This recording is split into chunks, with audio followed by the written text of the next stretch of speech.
में पर्यटन मंत्री झारखंड सरकार श्री सुधीर कुमार सोनू पहुंचे हजारीबाग।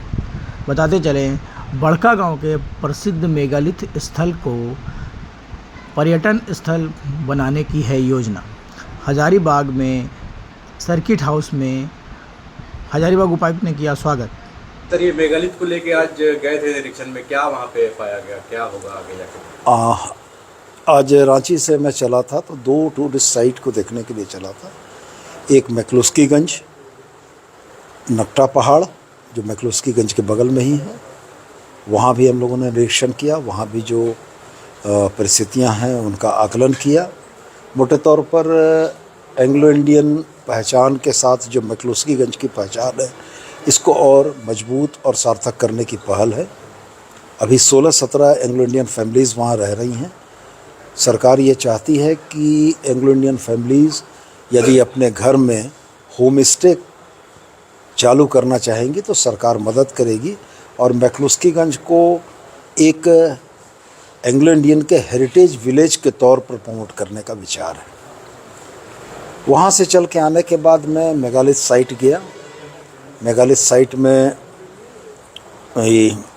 हजारीबाग के ही हजारीबाग के ये दादा भी वहाँ थे जिन्होंने काफ़ी अध्ययन किया था, जिनसे वहाँ के बारे में जानने को भी मिला।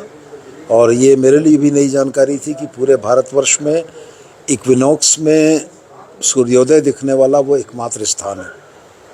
बड़ी जीर्ण अवस्था में है और उतनी ऐतिहासिक धरोहर जो लगभग 3000 वर्ष पुरानी है, उसको बचाए जाने की बड़ी आवश्यकता है।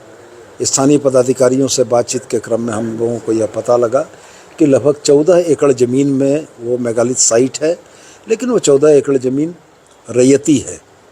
तो डीसी साहब से जो बात हमारी हुई तो डीसी साहब ने सीएसआर से उस साइट के बाउंड्री का प्रस्ताव दिया था, लेकिन ग्रामीणों की आपत्ति थी कि जब तक उनको भूमि का मुआवजा न मिल जाए तब तक उसकी बाउंड्री न हो। हम ग्रामीणों की बात से पूर्णतया सहमत हैं। यदि रैयती ज़मीन है तो निश्चित रूप से रैयतों को मुआवजा मिलना चाहिए। उपायुक्त हजारीबाग को हमने कहा है कि वो प्रस्ताव रेडी करके भेजें कि उस 14 एकड़ की ज़मीन में कितने खतियानी रैयत हैं, उनकी वंशावली के साथ भेजें। हम लोग यह प्रयास करेंगे कि उनको मुआवजा देकर उस ज़मीन का अधिग्रहण करें और हिंदुस्तान की एकमात्र धरोहर जो कि सौभाग्य से हजारीबाग ज़िले के बड़का गांव में अवस्थित है, उसको जीर्णोद्धार करते हुए उसको बेहतर और नया स्वरूप देते हुए उसके प्रमोशन के लिए टूरिज़्म डिपार्टमेंट काम करेगा।